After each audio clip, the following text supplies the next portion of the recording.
ఒకరోజు అమ్ము బయట కూర్చొని ఫోన్ చూస్తుంది. బయట ఊడుస్తున్న నేను ఫోన్ పక్కన పెట్టేసి ఆడుకోపో అని కోప్పడతాను.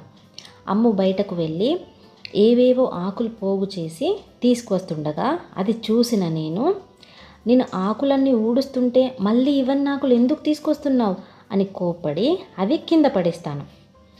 అయినా కూడా అమ్ము వదలకుండా కింద పడేసిన ఆకులను తీసుకుంటుండగా అది చూసిన నేను అబ్బా నువ్వు ఇంకా మారవు అని చిరాకు పడతాను.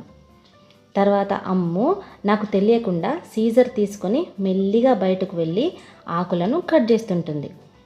అది చూసిన సిద్ధి షాక్ అయ్యి నన్ను తీసుకువచ్చి చూడు మమ్మీ చెల్లి ఏం చేస్తుందో అని చూపిస్తాడు.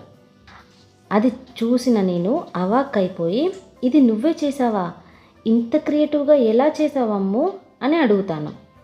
అప్పుడు అమ్ము నేనే చేశాను, ఇందాక ఫోన్లో చూస్తుంది ఇదే అమ్మా అని చెబుతుంది. అప్పుడు నేను ఓ అవునా, sorry Ammu and very good అని అప్రిషియేట్ చేస్తాను. ఒక్కోసారి మనం పని హడావిల్లో పడిపోయి పిల్లల టాలెంట్ని గుర్తించట్లేదేమో కదా.